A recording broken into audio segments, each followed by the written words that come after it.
నమస్కారం. ట్రంప్ మోడీ పరస్పరం పలకరించుకున్నారు. Hi bye అనుకున్నారు. ట్రంపే మోడీకి ఫోన్ చేసి మరి చాలా విషయాలు మాట్లాడారన్నారు.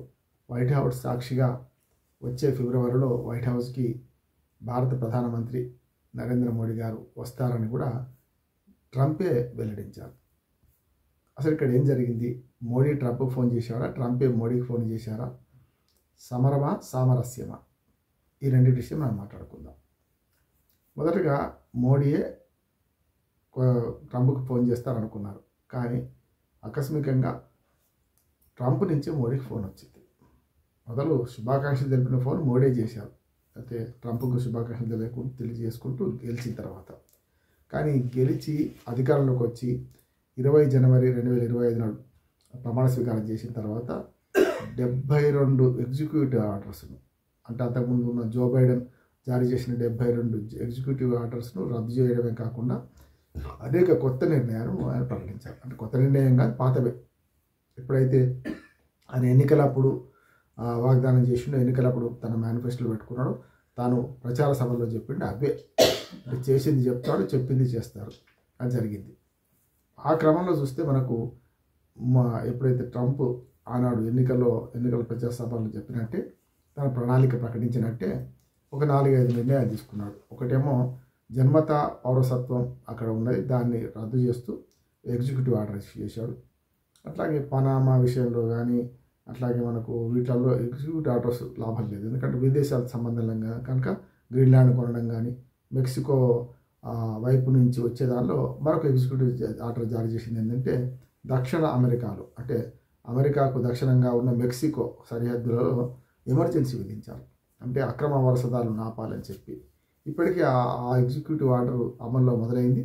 ఇప్పటికీ అక్కడి నుంచి చాలామంది అక్రమ వలసదారులను విమానంలో వాళ్ళ దేశానికి పంపిస్తున్నారు. సరే, అక్కడ కొంత వివాదం జరుగుతుంది. ఏంటంటే మెక్సికో దేశం కూడా ఏమంటుంది, మా పౌరులు వెనక్కి పంపిస్తే మాకు అభ్యంతరం లేదు, కానీ వేరే వాళ్ళు ఎవరో మా దేశం ద్వారా, అంటే మెక్సికో ద్వారా అమెరికాలో ప్రవేశించిన విదేశీయులు ఇంకా వేరే దేశస్తులు ఉన్నారు కదా, వాళ్ళని మా దేశం భరిస్తే మేమెందుకు భరిస్తాం, మేము వాళ్ళ మళ్ళీ తిప్పి పంపుతామని వాళ్ళు అంటున్నారు. ఈ దశలో మన సోమవారం నాడు ట్రంప్ మోడీకి ఫోన్ చేశారు. అందులో ఒక హెచ్చరిక చేసినట్టు ఒకటి వస్తుంది. ఎందుకంటే వాళ్ళిద్దరి మధ్య మాటలు మనం ఎవరో వెళ్ళే కనుక ఏం చేసిందో ఊహాగానాలు చేయొచ్చు.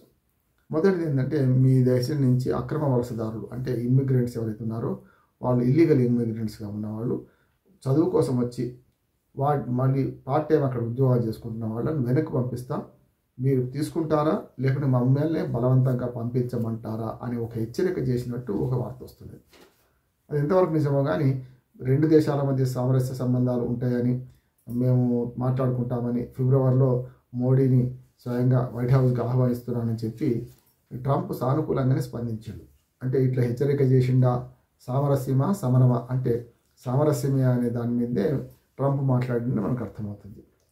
దాన్ని బట్టి అర్థం చేసుకోవాల్సింది ఏంటంటే, ఇల్లీగల్ ఇమ్మిగ్రెంట్స్ విషయంలో మాత్రమే మీ భారతదేశం వాళ్ళని వెనక్కి తీసుకోండి అని కోరడం వేరు, హెచ్చరిక చేయడం వేరు. అంటే కోరే క్రమంలో వాళ్ళు మీరు తీసుకోకపోతే మేము బలవంతంగా పంపిస్తామని ఒక మాట అన్నట్టే లెక్క కదా. కనుక సామరస్యం ఉంది, సామధాన భేద దండోపాయాల్లో 4 ఎట్లనో సామరస్యం ఉంది, సమరం కూడా ఉంది. మీరు తీసుకోకపోతే మేము పంపిస్తామంటే అదే కదా, సమరమే కదా. అందుకని ఈ రెండింటి మధ్యన సయోధ్య కుదిరి రేపు నరేంద్ర మోడీ ఫిబ్రవరిలో అమెరికా పర్యటన పెట్టుకొని వస్తే అప్పుడు ఎంతవరకు సాధ్యమవుతుంది, వాళ్ళని వెనక్కి తీసుకోవడమా లేకపోతే ఎట్లా. ఇప్పటికే చాలామంది భయపడు ఏ రకంగా వేరే వృత్తులు, అంటే ముఖ్యంగా గ్యాస్ స్టేషన్స్లలో అలాగే రెస్టారెంట్స్లలో పనిచేసే వాళ్ళు ఇప్పటికే తమ వృత్తి, అంటే పార్ట్ టైం జాబ్ మానేసి చదువు మీద దృష్టి పెట్టాలని తెలుస్తున్నది. కోట్ల రూపాయలు డబ్బులు తల్లిదండ్రులు కష్టపడి భూములమ్మో గుట్రలమ్మో అప్పు చేసి బ్యాంకులో అప్పు తీసుకొని అక్కడ పంపించారు కనుక అనవసరంగా నోట్లో మనుగడుతుంది కదా అనే బాధతోని వాళ్ళు ఈ ఉద్యోగం కోసం ఏరుస్తే రేపు వచ్చే 2 ఏళ్ళు 3 ఏళ్ళు చదువు మొత్తం పోతుంది కదా వెనక్కి పంపిస్తే అని చెప్పి వాళ్ళు కొంచెం ఒళ్ళు జాగ్రత్త పెట్టుకొని ప్రవర్తిస్తున్నారని తెలుస్తున్నది. అట్లా ఉంటే వాళ్ళకి అభ్యంతరం ఏం లేదు. ఉద్యోగాలు చేయొద్దు, చదువుకుంటే తప్పు లేదు. చదువు కోసం పోయిన వాళ్ళు, ఈ టూరిస్ట్ వీసాలకు పోయిన వాళ్ళకి 6 నెలలే ఉంటుంది కనుక వచ్చేస్తారు, వెనక్కి రాకపోతే కూడా బలవంతాన్ని పంపించేస్తారు. ఇక రెండో సమస్య ఏంటంటే, ఇప్పుడు మన మోడీ గారు గతంలో ట్రంప్ ఉన్నప్పుడు పాత మిత్రులు కొత్త పలకరింపు అంటున్నాను నేను. పాత మిత్రులతో కొత్త పలకరింపు జరిగింది. 2016 నుంచి 20 దాకా ట్రంప్ అక్కడ అధ్యక్షుడిగా ఉన్నారు అమెరికాలో. 2014 నుంచే ప్రధానమంత్రిగా ఇప్పటి వరకు కొనసాగుతున్నారు ప్రధానమంత్రి నరేంద్ర మోడీ. దేశానికి మూడోసారి ఎన్నికయ్యారు. ఈ దశలో మొదటి 4 ఏళ్ళు ట్రంప్ పదవీ కాలంలో సామరస్య సంబంధాలే ఉన్నాయి. మనకు హౌడు మోడీ అనే సభ అక్కడ జరిగింది. భారతీయులు చాలామంది ఉత్సాహంగా మోడీని ఆహ్వానించారు. ఆ దశలో మోడీ పలుకుబడి బాగా తెలిసిన వాడుగా పాత మిత్రుడే. అట్లాగే ఆనాడు 4 ఏళ్లలో చివరి 2020 సంవత్సరంలో ప్రధానమంత్రిగా ఉన్న మోడీ అట్లాగే ట్రంప్కు మధ్య సంబంధాలు బాగున్నాయి అనడానికి మరొక ఉదాహరణ ఏం చెప్పొచ్చు అంటే, ట్రంప్ పదవీ కాలం చివరిలో 2020లోనే భారతదేశానికి తన చివరి విదేశీ పర్యటన పెట్టుకున్నారు. అంత ప్రాముఖ్యత ఇచ్చారు. గతంలో అమెరికా అధ్యక్షులు ఎవరు వచ్చినా కూడా ఇండియాకి రాగానే వెంటనే పాకిస్తాన్కి వెళ్ళిపోతారు. పాకిస్తాన్ చివరి పర్యటన చేసుకొని పోతుంటారు. కనుక ఈ మజిలీలో చివరి పాకిస్తాన్ పర్యటన చేయలేదు. ఇప్పటికి పాకిస్తాన్ పట్ల అమెరికా జో బైడెనే గతంలో ప్రకటించారు, ఈ తీవ్రవాద దేశం, మేము ఇప్పటికే చాలా సహాయం చేశాం, ఇక్కడ చేయకూడదు, చేయబోమని చెప్పి. ట్రంప్ కూడా అదే పద్ధతి అనుసరిస్తారనేది ఒకటి. అట్లాగే చైనా భారతదేశం వస్తే చైనా కూడా పోతారు, అదొక నానుడు ఉంది. కనుక ఇప్పుడైతే మనకి ఆహ్వానం ఉంది కనుక మోడీ గారే మొదలు వెళ్తారు అక్కడికి. తర్వాత అమెరికా అధ్యక్షుడు డొనాల్డ్ ట్రంప్ మొదలు భారతదేశానికి వస్తారా చైనాకు పోతారా అంటే చైనానే ప్రాధాన్యత ఇచ్చుకున్నట్టు అర్థమవుతుంది. మనకు వాణిజ్య సంబంధాలు ఉన్నాయి కనుక. అట్లాగే భారతదేశానికి కూడా చైనా తర్వాత మళ్ళీ వెంటనే భారతదేశానికి వస్తారా అనేది కూడా ఆలోచన చేయాలి. ఈ మధ్యనే చైనాకు భారతదేశానికి మధ్యన సత్సంబంధాలు ఏర్పడుతున్నాయి.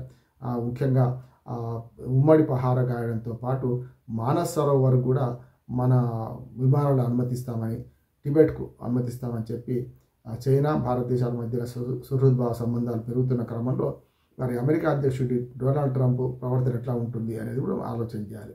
ఏదేమైనా సరే ఇల్లీగల్ ఇమ్మిగ్రెంట్స్ విషయంలో మోడీ ట్రంప్ మధ్య సామరస్యపూర్వక చర్చలు జరిగినాయని, మేము వెనక్కి తీసుకుంటాం, అట్లా ఇల్లీగల్ ఇమ్మిగ్రెంట్స్ ఉంటాయని చెప్పి మోడీ హామీ ఇచ్చినట్టు అర్థమవుతుంది. ఒకవేళ మనం తీసుకోకపోతే వాళ్ళు బలవంతంగా పంపుతారు, అది వేరే సంగతి.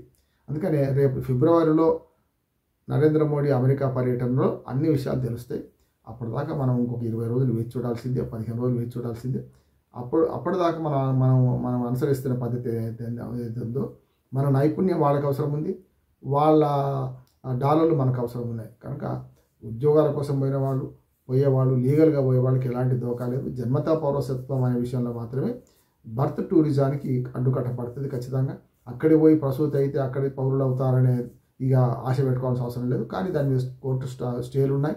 ఇప్పటికిప్పుడు బాధ లేకపోవచ్చు, కానీ ముందు అది అమలైతే మాత్రం భారతదేశీయులు బర్త్ టూరిజాన్ని మానుకోవాల్సిందే. ఇప్పటి నుంచే కొంచెం జాగ్రత్త పడితే మంచిగా ఉంటుందని నేను అనుకుంటూ, రేపటి ట్రంప్ ఆహ్వానం మేరకు నరేంద్ర మోడీ అమెరికాకి వెళితే ఆ పరిణామాలు ఎట్లా ఉంటాయనేది వెళ్ళొచ్చిన తర్వాత తెలుస్తుంది. అప్పుడు ఆయనను పోవాలి హస్తినాకు అన్నట్టు, ఆయనను పోవాలి మనకు అమెరికాకు అనే మన నరేంద్ర మోడీ భావిస్తున్నారు.